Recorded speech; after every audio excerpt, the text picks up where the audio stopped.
سوال یہ پیدا ہوتا ہے کہ سلام کس کو کیا جاتا ہے؟ سلام مردے کو نہیں کیا جاتا، سلام زندے کو کیا جاتا ہے، اور سلام اسی کو کیا جاتا ہے جو سلام کو سنتا ہو۔ یعنی آقا دو عالم صلی اللہ علیہ وسلم کی حدیث پاک ہے، نبی پاک سرکار دو عالم صلی اللہ علیہ وسلم قبرستان جاتے تھے، آقا دو عالم صلی اللہ علیہ وسلم سلام کرتے تھے، اور آقا نے یہاں تک فرمایا، حضور کریم سرکار دو عالم نے فرمایا کہ جب آپ قبرستان جاتے ہو اور سلام پیش کرتے ہو تو وہ سلام کا جواب بھی دیتے ہیں اور تمہاری آواز کو بھی سنتے ہیں، اور تم اس کی آواز کو نہیں سن سکتے، یہاں تک کہ تمہارے پیروں کے چلنے کی آہٹ کو بھی وہ سنتے ہیں۔ برادران ملت اسلامیہ، اور یہ بھی پہچانتے ہیں کہ یہ میرا بیٹا ہے، یہ میری بیٹی ہے، یہ میرا فلاں ہے، یہ فلاں ہے۔ ہر کسی کو قبر والے پہچانتے ہیں اور ہر کسی کی آواز کو قبر والے سنتے ہیں، لیکن تم اس کی آواز کو نہیں سن سکتے، ان کی آواز کو کوئی انسان نہیں سن سکتا۔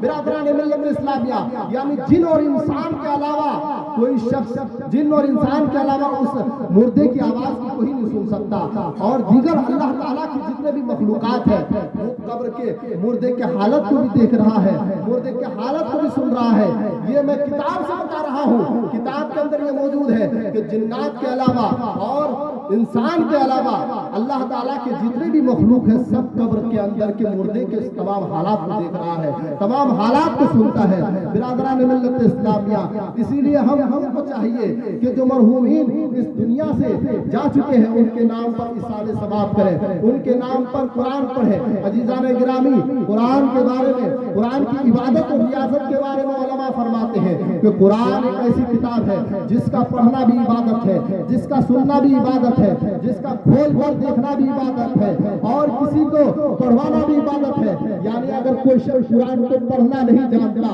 علماء نے یہاں تک فرمایا کہ اگر وہ قرآن کو کھول کر قرآن کے ہر جو ہے سطر کو دیکھے اور دیکھ کر صرف انگلی سے دیکھے باوجود دیکھے تو اس کو اتنا ہی ثواب ملے گا جتنا پڑھنے والے کو ثواب ملتا ہے، جتنا پڑھنے والے کو ثواب ملتا ہے اتنا ثواب قرآن کو کھول کر دیکھنے والے، جس نے قرآن نہیں پڑھا ہے اس کو بھی برابر کا ثواب ملے گا۔ برادران ملت اسلامیہ، آقا صلی اللہ تعالی علیہ وسلم نے قرآن کی تلاوت کے تعلق سے فرمایا ہے کہ قرآن کے ایک لفظ کو پڑھنے سے اللہ تبارک و تعالیٰ اس کے نامہ اعمال میں 10 نیکیاں لکھتے ہیں، اس کے نامہ اعمال میں 10 نیکیاں لکھتے ہیں۔ تو ایک حرف کے پڑھنے سے ان کے نامہ اعمال میں 10 نیکیاں لکھی جاتی ہے۔ سمجھ لیجئے کہ آپ اگر قرآن کے الحمد شریف کو پڑھتے ہیں تو الحمد شریف کے اندر جو ہے کتنی آیتیں ہیں؟ 7 آیتیں ہیں، اور اس کے اندر کتنے حروف ہیں؟ تمام حروف کے عوض میں آپ کے نامہ اعمال کے اندر نیکیاں لکھی جاتی ہیں۔ برادران ملت اسلامیہ، اور قرآن ایک ایسی کتاب ہے جس کا کوئی شک کی گنجائش نہیں ہے۔ یہ وہ کتاب ہے جس کے اندر کوئی شک نہیں کر سکتا، جس کے اندر کوئی جو ہے سوال و جواب نہیں کر سکتا، کیونکہ یہ ہم نہیں کہہ رہے ہیں، قرآن خود یہ چیلنج کر رہا ہے۔ یعنی اللہ تبارک و تعالیٰ کی کتاب قرآن خود چیلنج کر رہا ہے۔ ذالک الکتاب لا ریب فیہ، یہ وہ کتاب ہے جس میں کوئی شک کی کوئی گنجائش نہیں ہے، شک و شبہ کی کوئی گنجائش نہیں ہے۔ قرآن خود کہہ رہا ہے، یعنی اگر کسی نے قرآن کے ایک حرف کے اندر، ایک لفظ کے اندر شک و شبہ کی گنجائش کی ہے تو وہ ایمان سے خارج ہو جائے گا، کیونکہ قرآن کے اندر سب کچھ ہے لیکن جھوٹ نہیں ہے۔ قرآن کے اندر جھوٹ نہیں ہے، قرآن میں وہی ہے جو اللہ تبارک و تعالیٰ نے فرمایا ہے۔ اور یاد رکھیے، اللہ تبارک و تعالیٰ نے مشہور کتابیں جو نازل کی ہے وہ 4 کتابیں ہیں، مشہور کتابیں اللہ نے 4 نازل کی ہے۔ آخر میں نبی کریم سرکار دو عالم صلی اللہ علیہ وسلم پر قرآن شریف نازل اللہ نے کیا۔ اس سے پہلے حضرت داؤد علیہ السلام پر زبور نازل ہوئی جو کہ آسمانی کتاب تھی۔ اس سے پہلے حضرت عیسیٰ پر نازل ہوئی جس کو توریت کہتے ہیں، انجیل کہتے ہیں، وہ حضرت عیسیٰ علیہ السلام پر نازل ہوئی، اور حضرت موسیٰ علیہ السلام پر توریت نازل ہوئی۔ یہ 4 مشہور کتاب ہیں۔ اللہ تبارک و تعالیٰ نے ان 4 کتابوں کو آسمان سے نازل کیا، منزل من السماء ہے، یعنی آسمان سے نازل ہوئی کتابیں ہیں۔ لیکن ان کتابوں کا کیا ہوا؟ یہ کتابیں گئی کہاں پر؟ یعنی توریت اب کہاں موجود ہے، انجیل کہاں پر ہے، اور جو زبور ہے وہ کہاں ہے؟ برادران ملت اسلامیہ، علماء فرماتے ہیں کہ توریت جو حضرت موسیٰ پر نازل ہوئی، انجیل جو حضرت عیسیٰ علیہ السلام پر نازل ہوئی، اس کے اندر احکام جو تھے وہ بہت بڑے سخت احکام تھے، لیکن جب وہ کتاب جو ہے عیسائیوں کے سامنے پیش کیا گیا، عیسائیوں کے سامنے وہ کتاب لائی گئی تو اس کے اندر جو سخت حکم ان کو لگا ان حکم کو اس نے بدل دیا، ان تمام احکام کو جو اللہ تبارک و تعالیٰ کا حکم تھا ان کو ان لوگوں نے اپنے رائے کے مطابق میٹنگ کر کے ان حکم کو بدل دیا، ان حکم کو بدل دیا۔ اس لیے آج کے علماء کہتے ہیں کہ توریت جو اللہ نے نازل کی تھی وہ توریت ابھی ایسی نہیں ہے، انجیل جو نازل اللہ نے کی تھی وہ ابھی اس طرح موجود نہیں ہے، لیکن قربان جائیے اللہ تبارک و تعالیٰ کی رحم و کرم پر اللہ نے قرآن کو آج سے 1450 سال پہلے نبی کریم سرکار دو عالم صلی اللہ علیہ وسلم پر نازل کیا تھا، اور جس طریقے سے اللہ نے قرآن کو نازل کیا تھا آج بھی قرآن اسی طریقے سے موجود ہے۔ قرآن کے اندر ایک نقطے کو بھی کوئی نہیں بدل سکتا، ایک زیر زبر کو بھی کوئی نہیں بدلا۔ برادران ملت اسلامیہ، آخر یہ قرآن کو کوئی کیوں نہیں بدل پایا؟ قرآن کے زیر زبر کو کیوں نہیں بدل پایا؟ قرآن کے نقطے کو کوئی کیوں نہیں بدل پایا؟ تو قرآن کے اندر اللہ تبارک و تعالیٰ خود چیلنج کر رہا ہے، اللہ تبارک و تعالیٰ قرآن کے اندر خود چیلنج کر رہا ہے اور خود کہہ رہا ہے اِنَّا نَحْنُ نَزَّلْنَا الذِّكْرَ وَإِنَّا لَهُ لَحَافِظُونَ، بے شک قرآن کو ہم نے نازل کیا ہے اور ہم ہی اس کی حفاظت کرنے والے ہیں۔ قرآن کی حفاظت کرنے والے کون ہیں؟ اللہ تبارک و تعالیٰ، اور جس کی حفاظت اللہ کرے اس کو کوئی مٹا نہیں سکتا۔ فانوس بن کے جس کی حفاظت ہوا کرے، فانوس بن کے جس کی حفاظت ہوا کرے وہ شمع کیا بجھے جسے روشن خدا کرے۔ برادران ملت اسلامیہ، تو قرآن کی حفاظت کا ذمہ خود اللہ تبارک و تعالیٰ نے لیا ہے، اسی لیے قرآن کے ایک زیر و زبر کو نقطے کو آج تک کوئی بدل نہیں پایا۔ اگر کسی نے بدلنے کی کوشش کی ہے اللہ تبارک و تعالیٰ نے اسی کو بدل دیا، لیکن قرآن آج سے 1450 سال پہلے نازل جیسے ہوا تھا آج بھی قرآن اسی طریقے سے موجود ہے، اور قرآن کے اندر بہت کچھ ہے۔ برادران ملت اسلامیہ، قرآن کے ایک سورت ہے جس کا نام سورہ رحمان ہے، اس میں اللہ فرماتا ہے الرحمن علم القرآن، رحمان نے یعنی اللہ کا نام رحمان ہے، علم القرآن، اللہ نے قرآن سکھایا جس کو نبی پاک صلی اللہ علیہ وسلم کو الرحمن علم القرآن علمہ البیان، یعنی آگے اللہ فرماتا ہے کہ نبی کریم سرکار دو عالم صلی اللہ علیہ وسلم کو اللہ تبارک و تعالیٰ نے ما کان وما یکون کا علم سکھایا،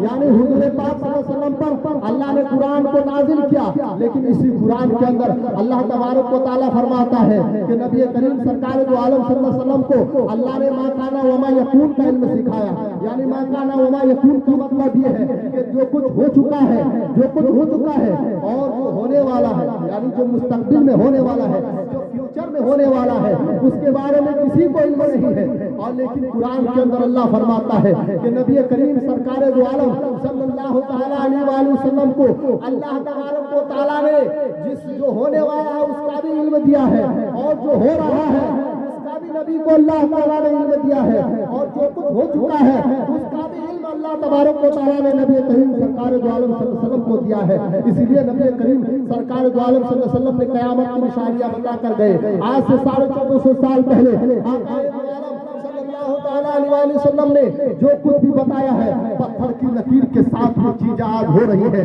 برادران ملت اسلامیہ، قرب قیامت کے نزدیک اللہ تبارک و تعالیٰ نے فرمایا کہ اس وقت ایسا ماحول ہوگا کہ عورتوں کی تعداد زیادہ ہوگی، مردوں کی تعداد کم ہوگی۔ ایک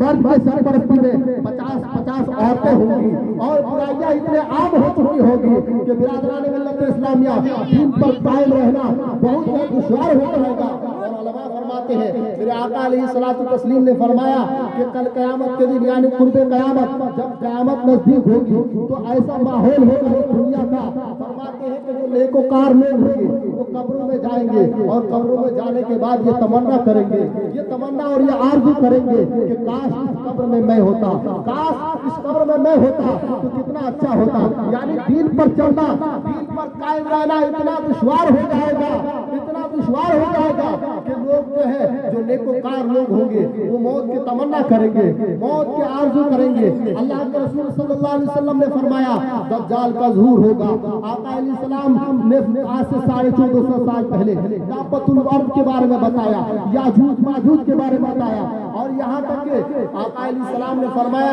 کہ پورے ہندوستان کے اندر، پوری دنیا کے اندر حضرت امام مہدی کا ظہور ہوگا جو خلیفۃ المسلمین ہوں گے۔ اور آقا علیہ السلام نے قیامت تک ہونے والے جو کچھ بھی ہے نبی کریم سرکار دو عالم صلی اللہ علیہ وسلم نے سب کچھ بتا دیا ہے، سب کچھ کا علم دے دیا ہے۔ برادران ملت اسلامیہ، ایک عیسائی کھڑا ہوتا ہے اور یہ عرض کرتا ہے کہ اے لوگوں، تم یہ جو تقریر کر رہے ہو، یہ باتیں جو بتا رہے ہو کہ نبی کریم سرکار دو عالم صلی اللہ علیہ وسلم کو اللہ نے بے شمار معجزات دیے، اللہ تبارک و تعالیٰ نے حضور کو سراپا معجزات سے جو ہے معجزات عطا فرمائے، زہر سے سر سے لے کر پیر تک نبی کریم سرکار دو عالم صلی اللہ علیہ وسلم کا معجزہ ہے۔ تو ہمارے عیسیٰ علیہ السلام کا معجزہ یہ تھا کہ حضرت عیسیٰ علیہ السلام جو تھے مردوں کو زندہ کر دیا کرتے تھے، مادرزاد اندھے کو اور بہرے کو لنگڑے کو ٹھیک کر دیا کرتے تھے۔ برادران ملت اسلامیہ، وہ عیسائی نے چیلنج کیا، ہمارے بڑے پیر سرکار غوث اعظم رضی اللہ تعالیٰ عنہ کو چیلنج کیا،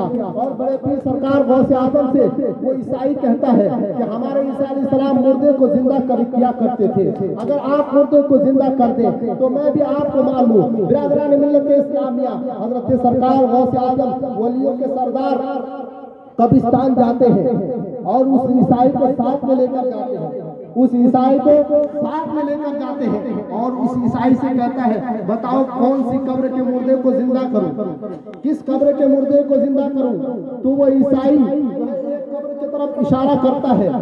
جو کہ 100 سال پرانی قبر ہے، اس کے طرف اشارہ کرتا ہے۔ سرکار غوث اعظم فرماتے تھے کہ اس کا انتقال 100 سال پہلے ہوا ہے، اور یہ ایک میراثی تھا، یعنی ایک گویہ تھا، گانا بجاتا تھا، گانا گاتا تھا۔ اب بتاؤ میں اس کو گانا گاتا ہوا اٹھاؤں یا ایسے ہی اٹھاؤں؟ برادران ملت اسلامیہ، سرکار غوث اعظم رضی اللہ تعالیٰ سے وہ عیسائی کہتا ہے کہ اگر آپ اس کو گانا گاتا ہوا اٹھائے تو بہت اچھا ہوگا۔ سرکار غوث اعظم رضی اللہ تعالیٰ قبر کے قریب جاتے ہیں اور جا کر غوث اعظم قبر والے سے کہتا ہے تم بھی باذن اللہ، اللہ کے حکم سے کھڑے ہو جاؤ۔ وہ مردہ اپنے قبر سے نکل آتا ہے، وہ مردہ قبر سے نکل کر کھڑا ہو جاتا ہے اور کھڑا ہو کر عرض کرتا ہے حضور کیا قیامت آ چکی ہے، کیا قیامت کا ہولناک منظر آ چکا ہے؟ تو سرکار غوث اعظم رضی اللہ تعالیٰ ارشاد فرماتے ہیں کہ نہیں، ہمیں کب قیامت نہیں آئی ہے، بلکہ میں تقریر کر رہا تھا، آقا علیہ السلام کے معجزات کو بیان کر رہا تھا کہ نبی کریم سرکار دو عالم صلی اللہ علیہ وسلم نے انگلی کے اشارے سے چاند کو دور دور کیا، نبی کریم نے مادرزاد اور اندھے کو اور مردے کو زندہ کیا۔